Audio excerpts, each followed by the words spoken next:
കരുനാഗപ്പള്ളി കോടതി സമുച്ചയത്തിൻ്റെ മുന്നിലുള്ള കരുനാഗപ്പള്ളി മുനിസിപ്പാലിറ്റിയുടെ ഒരു സ്ഥലത്താണ് ഈ രാത്രി കാലങ്ങളിൽ കൊണ്ടുവന്ന് മാലിന്യം തെല്ലുന്നത്, കക്കൂസ് മാലിന്യം തെല്ലുന്നത്. ഇത് നമ്മുടെ നിയമവും നീതിയും നടപ്പിലാക്കുന്ന കരുനാഗപ്പള്ളി കോടതി സമുച്ചയത്തിലോട്ട് കയറിപ്പോകുന്ന കവാടത്തിൻ്റെ മുന്നിലുള്ള റോഡിലാണ് നടക്കുന്നത്. അതും ഈ റോഡ് ഈ കരുനാഗപ്പള്ളി മുനിസിപ്പാലിറ്റിയുടെയാണ്. നിരവധി തവണ ഇതിന് പരിഹാരം ഉണ്ടായിട്ടും അവർ വന്ന് എന്ത് ശ്രമിച്ചിട്ടും രാത്രി കാലങ്ങളിൽ വന്ന് കക്കൂസ് മാലിന്യം തെല്ലി ഈ പരിസരം ആകെ മാലിന്യം കൊണ്ട് ഗന്ധം കൊണ്ട് നിൽക്കാൻ പറ്റാത്ത ഒരു അവസ്ഥയാണുള്ളത്. നിരവധി തവണ രാത്രിയിൽ അവർ വരുന്നത് ആയുധങ്ങളുമായിട്ട്, നിരവധി ഗുണ്ടകളുമായിട്ടാണ് വരുന്നത്. സാധാരണക്കാരായ ഒന്നോ രണ്ടോ പേര് ശ്രമിച്ചാൽ അത് മാറ്റാൻ പറ്റത്തില്ല. പക്ഷേ പോലീസ് സംവിധാനങ്ങൾ ഇവിടെ ഇറങ്ങി നിന്ന് അല്ലെങ്കിൽ അതിന് നിരവധി ശ്രമം നടത്തിയെങ്കിൽ മാത്രമേ ഇത് പിടിക്കാൻ പറ്റത്തുള്ളൂ. അവരിവിടെ ക്യാമറ വെച്ചിട്ടുണ്ട്. പക്ഷേ ക്യാമറയിൽ കാണുന്ന നമ്പറുകളെല്ലാം തന്നെ വേറെ നമ്പറാണ്. ആ നമ്പറിൽ ഇത്തരത്തിലൊരു വാഹനമില്ല.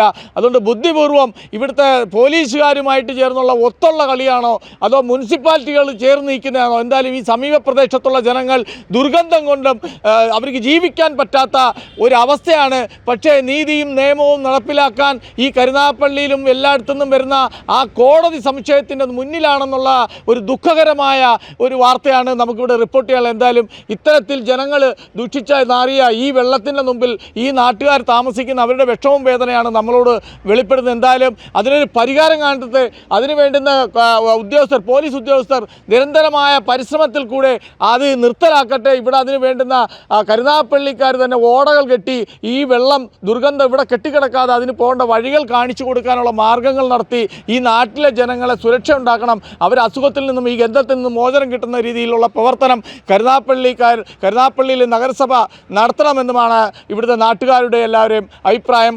ഈ കരുനാഗപ്പള്ളി കോടതി സമുച്ചയത്തിൻ്റെ മുന്നിൽ എന്താണ് ഈ വെള്ളം, ഈ ദുർഗന്ധമുള്ള വെള്ളം കെട്ടിക്കിടക്കുന്നത്? രാത്രിയുടെ മറവിൽ കക്കൂസ് മാലിന്യങ്ങൾ നിക്ഷേപിക്കുന്ന സ്ഥിര കേന്ദ്രമായി മാറിയ ഒരു തോടാണ്, കൈത്തോടാണ് ഈ കാണുന്നത്. അതുമാത്രവുമല്ല, ഹോട്ടൽ വേസ്റ്റുകൾ എന്ന് പറയുമ്പോൾ ഭക്ഷ്യ വസ്തുക്കളുടെ അല്ലെങ്കിൽ കോഴി മാലിന്യങ്ങളുടെ മുഴുവൻ വേസ്റ്റുകളും രാത്രിയുടെ മറവിൽ ഇതിലൂടെ തള്ളുകയാണ്. ഇവിടെ ഒരു റോഡിനൊരു കൈവരിയില്ല. നിരവധി വിദ്യാഭ്യാസ സ്ഥാപനങ്ങളിലെ കുട്ടികൾ ഇവിടെ ഈ വെള്ളത്തിൽ വണ്ടി സൈഡ് കൊടുക്കുമ്പോൾ മറിഞ്ഞ് ഈ ചെളിവെള്ളത്തിൽ വീഴുകയും അവരെ രക്ഷിച്ചെടുക്കാനുള്ള തത്രപ്പാടിലാണ് വൈകുന്നേരങ്ങളിൽ ഈ നാട്ടിലെ പ്രബുദ്ധരായ ജനങ്ങൾ. അത്രയും വലിയ ഇത് പല രാഷ്ട്രീയ പാർട്ടികളും ഇവിടെ പലപ്പോഴും സമരം ചെയ്തിട്ട് പോലും ഇതിനൊരു പരിഹാരം മുനിസിപ്പാലിറ്റി ഇതിനൊരു പരിഹാരം കാണാതിരിക്കുകയും ഇത്തരം വൃത്തികെട്ട സാഹചര്യങ്ങൾ ഒരുക്കുന്നതിന് സ്ഥിരം സമരമായപ്പോൾ മുനിസിപ്പാലിറ്റി ഇവിടെ ഒരു ക്യാമറ സ്ഥാപിച്ചു. തണ്ണീർത്തടം സംരക്ഷിക്കുന്നതിന് വേണ്ടിയിട്ടുള്ള ക്യാമറ എന്നാണ് അന്ന് പറഞ്ഞത്. അതിൽ കോടികളുടെ തട്ടിപ്പാണ് മുനിസിപ്പാലിറ്റി നടത്തിയതായിട്ടാണ് നാട്ടുകാരുടെ പരാതി. ഈ സ്ഥിരം കക്കൂസ് മാലിന്യം നിക്ഷേപിക്കുകയും അല്ലെങ്കിൽ കോഴി വേസ്റ്റുകൾ മാറ്റുകയും ചെയ്യുന്നതുമായിട്ട് ബന്ധപ്പെട്ട് പലതവണ മുനിസിപ്പാലിറ്റിയെയും ഇവിടുത്തെ ആരോഗ്യവകുപ്പിനെയും ഹെൽത്ത് ഡിപ്പാർട്ട്മെൻറ്റിനെയൊക്കെ നാട്ടുകാരും വിവിധ രാഷ്ട്രീയ പാർട്ടികളും സമീപിച്ചപ്പോഴും ഒരു പിന്തിരിപ്പൻ നയമാണ് നിലവിലുള്ള മുനിസിപ്പാലിറ്റി വന്നപ്പോഴും ഇത്തരം പരാതിയുമായി നാട്ടുകാർ പോവുകയൊക്കെ ചെയ്യുകയുണ്ടായി. ഈ കോടതിയിൽ നിരവധി നിയമപാലകരാണ് ഈ കോടതിക്കകത്ത് വരുന്നത്. നിയമം നടപ്പിലാക്കേണ്ട നിയമപാലകർ പലപ്പോഴും കാറിൽ സഞ്ചരിക്കുമ്പോൾ അവർ രണ്ട് സൈഡിലെ ഗ്ലാസുകൾ പൊക്കിയിട്ട് AC ഇട്ട് കൊണ്ടുപോകുന്നതുകൊണ്ടാണ് ഇവിടുത്തെ ഈ മാലിന്യവും ദുർഗന്ധവും അവർ അറിയാത്തത്. അതുപോലെ കോടതി സമയത്തുള്ള പാർക്കിംഗ്, ഇവിടുത്തെ നാട്ടുകാർക്ക് ഏറ്റവും ബുദ്ധിമുട്ടായിട്ട് വരുന്നത് കോടതി സമയത്ത് ഇതിന് 4 ചുറ്റും അനധികൃതമായി പാർക്ക് ചെയ്യുന്നതും ഓട്ടോക്കാർ കൊണ്ടുവന്ന് ഓട്ടോ സ്റ്റാൻഡ് പോലെ ആക്കിയിരിക്കുകയാണ്. ഈ വളവിന് അവിടെ നിരവധി അപകടങ്ങളാണ് നടക്കുന്നത്. ഇതൊന്നും കണ്ടില്ലെന്ന് നടിക്കുന്ന ഒരു കോടതിയാണ് നമ്മുടെ മുന്നിൽ കാണുന്നത്. എന്താണ് ഈ കോടതി സമുച്ചയത്തിൻ്റെ മുമ്പിൽ ഇങ്ങനെ വേസ്റ്റ് വെള്ളം തള്ളുന്നതായിട്ട് കണ്ടിട്ടുണ്ടോ? ഈ വേസ്റ്റ് വെള്ളം ഇപ്പോൾ ഒരു പ്രാവശ്യമല്ല, പല പ്രാവശ്യമായിട്ട് ഈ വേസ്റ്റ് വെള്ളം തള്ളിക്കൊണ്ടിരിക്കുകയാണ്. അത് ജനങ്ങളോട്ട് പിടിക്കുമ്പോൾ കുറച്ച് നാളത്തേക്ക് കാണത്തില്ല. പിന്നെ 12ക്ക് ശേഷം അല്ലെങ്കിൽ 1 മണിക്ക് ശേഷം വീണ്ടും കൊണ്ട് തള്ളുകയാണ്. രാത്രി 12ക്ക് 1 മണിക്ക് ശേഷം വരുന്നു സ്ഥിരമായിട്ട്. പിന്നെ ഇനി മുമ്പ് ഒരു 4 വർഷം മുമ്പ് പിടിച്ച് ഈ ക്യാമറ ചെക്ക് ചെയ്ത് സ്റ്റേഷനിൽ പോയി പിടിച്ചതാണ്.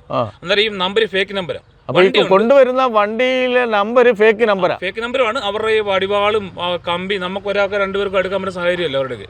അങ്ങനെ പല ആവർത്തിയായി. ഇതിപ്പോൾ കഴിഞ്ഞ ഇപ്പോഴത്തെ മെമ്പർ വന്ന് നോക്കിയിട്ട് നോക്കാം ചെക്ക് ചെയ്യാന്നൊക്കെ പറഞ്ഞ് അവർ ക്യാമറ ഒക്കെ ഇട്ടില്ല. ഇപ്പൊ സ്ഥിരമായിട്ട് ഇങ്ങനെ എനിക്ക് തോന്നുന്നു ഒരു മാസം കൊണ്ട് കണ്ടിന്യൂസ് അടിച്ചോണ്ടിരിക്കുക സംഭവം കോടതിയുടെ മുമ്പിൽ വേണം. അത് ഇത് നിയമം നടപ്പിലാക്കുന്ന കരുനാഗപ്പള്ളി കോടതിയുടെ മുന്നിലാണ്. ഇത് അവിടെ നിയമം നടപ്പിലാക്കുന്ന ജഡ്ജി അങ്ങനെ അറിഞ്ഞായിരുന്നു ആരെങ്കിലും ഇതിനെ? എനിക്ക് തോന്നുന്നു അദ്ദേഹം കണ്ടു കാണാൻ ചാൻസ് ഇല്ല. കണ്ടില്ലെങ്കിലും അദ്ദേഹത്തിന് ഈ വാട ഗന്ധം അടിക്കത്തില്ലയോ? വാടയുണ്ട്, വാട നമുക്ക് അനുഭവപ്പെടുന്നല്ലോ വാട.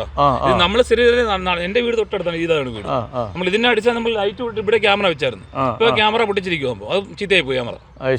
ഇത് പല പ്രാവശ്യമായി. ഇതിപ്പോ ഏത് രീതിയിൽ നമ്മൾ ബന്ധപ്പെട്ടാലും ഇപ്പൊ നേരിട്ട് വേണമെങ്കിൽ കോടതിക്ക് ബന്ധപ്പെടാം, ആരും കേസ് വേണ്ട, സ്വമേധ വേണമെങ്കിൽ കോടതിക്ക് കേസ് എടുക്കാൻ പറ്റും. ഇത് നല്ല ഇതെന്ന് വെച്ചാൽ കോടതിയുടെ മുന്നിലാണ് ഇത് നടക്കുന്നത്. നിയമം നടപ്പിലാക്കുന്ന കരുനാഗപ്പള്ളി കോടതി സമുച്ചയത്തിന്റെ മുന്നിലാണിത്. ആ മുന്നിലാണ്. അത് ഈ കഴിഞ്ഞ മെനിഞ്ഞാന്ന് 2 ദിവസങ്ങളായിട്ട് മുനിസിപ്പാലിറ്റി ആൾ വന്ന് അത് ക്ലീൻ ചെയ്യുന്നുണ്ടായിരുന്നു. ഇന്ന് കാണുന്നില്ല അവരെ, ഇന്നലേക്ക് ഉണ്ടായിരുന്നവർ. അതായത് അവരെ ക്ലീൻ ചെയ്താലും വെള്ളം എടുത്തുകൊണ്ട് പോകാൻ പറ്റത്തില്ല. അതിപ്പോൾ അത് ഇപ്പോഴത്തെ മെമ്പറിനും അറിയാം, പഞ്ചായത്ത് മെമ്പറിനും അറിയാം അഴിച്ചിട്ടുണ്ടെന്നും കാര്യങ്ങളൊക്കെ അറിയാം. അവരെ കൊണ്ടൊന്ന് ബോധ്യപ്പെടുത്തിയതോ, ഈ വേസ്റ്റ് വെള്ളം അടിച്ചതിന് ശേഷം പിറ്റേന്ന് ആ മെമ്പറെ കൊണ്ട് ഞങ്ങൾ ബോധ്യപ്പെടുത്തിയതോ. എന്നാൽ അതിന് നിയമം ഉണ്ടാക്കാന്ന് പറഞ്ഞു, ഒന്നും ആയിട്ടില്ല. അത് പിള്ളേർക്ക് അറിയാം. ക്യാമറ വെച്ചിട്ടും കാര്യമില്ല, ക്യാമറയിൽ ഇരിക്കുന്ന നമ്പർ വേറെയാണ്. ഒരു കാര്യമില്ല. ഈ സീവേജ് വാട്ടറിന്റെ ടാങ്കറിന് ഒരു ടാങ്കറിനും കറക്റ്റ് നമ്പർ കിട്ടത്തില്ല, അതെല്ലാം ഫേക്ക് നമ്പറാണ്. അപ്പം നല്ലൊരു പോലീസ് സന്നാഹത്തോടു കൂടി നിന്നെങ്കിൽ മാത്രം അവരെ പിടിക്കാൻ പറ്റും. നമ്മൾ 4-5 പേര് എന്നാലും നടക്കത്തില്ല. ഇവര് പോലീസിലൊക്കെ പിടിപാടുള്ളവരായിരിക്കും ധൈര്യമായിട്ട് ആവാൻ സാധ്യത. എന്താ അറിയോ, ഇവരുടെ വരുന്ന വണ്ടിയുടെ മുമ്പേ പോകുന്ന ഓടി കാറും ബെൻസ് കാറുകളൊക്കെ സപ്പോർട്ട് പോകുന്നത്. ഇവിടെ ആരെങ്കിലും സെക്യൂരിറ്റി ഉണ്ടോന്ന് അറിയാം, വലിയ ടീമുകളാണ്. അന്നേരം നമുക്കകത്ത് ബന്ധപ്പെടാൻ പറ്റത്തില്ല. നമ്മൾ ബന്ധപ്പെടാൻ നമുക്ക് ഉറപ്പായിട്ട്. അപ്പൊ ആൾക്കാർക്ക് ദുരിതം ഉണ്ടായാലും അവർ കാശുള്ളവന്മാര് ഏത് രീതിയിലും പൈസ സമ്പാദിക്കാൻ ലക്ഷ്യം. അതപ്പം മനസ്സിലാക്കാൻ പറ്റുന്നത് ഇതുണ്ട്. ഈ സാഹചര്യം കാണുമ്പോൾ സാറിന് അറിയാലോ, ഇവിടുത്തെ വാടകയും സ്ഥലവും കണ്ടോ, എല്ലാവർക്കും അറിയാൻ പറ്റുന്നല്ലോ. ഇപ്പൊ സാധാരണക്കാർ ജനങ്ങൾ എന്തും വേണ്ടി ബന്ധപ്പെടാൻ ബന്ധപ്പെട്ട് മാക്സിമം മുനിസിപ്പാലിറ്റി പോകാൻ പറ്റും, മാക്സിമം. അതിനപ്പുറം ഒന്നും പോകാൻ പറ്റത്തില്ലല്ലോ. ഇതെവിടെ സാഹചര്യം എന്താണ് പറയുന്നത്? ഇതിലേ പോകാൻ പറ്റത്തില്ല. ഇവിടെ ഈ ഭാഗത്തെല്ലാം മൊത്തം വേസ്റ്റ് വെള്ളം ഒഴിക്കുകയാണ്. ഗന്ധം കൊണ്ട് മനുഷ്യന് ആകെപ്പാടെ ബുദ്ധിമുട്ട് ഇരിക്കുക. അത് കരുനാഗപ്പള്ളി കോടതി സമുച്ചയത്തിനുള്ളിൽ 100 വട്ടമുണ്ട്. സാധാരണക്കാരായ ജനങ്ങൾ ഈ വാടകയടിച്ച് ബുദ്ധിമുട്ടിയാണ്. 100 വട്ടമുണ്ട്. പിന്നെ അതുപോലെ തന്നെ ഒരേ വേസ്റ്റും കൊണ്ട് ഇവിടെ തട്ടുന്നുണ്ട്. അത് ഞങ്ങൾ കാണുന്നത്, ഞങ്ങൾ അനുഭവത്തിൽ കൂടെ ഇത് അനുഭവിച്ചുകൊണ്ടിരിക്കും.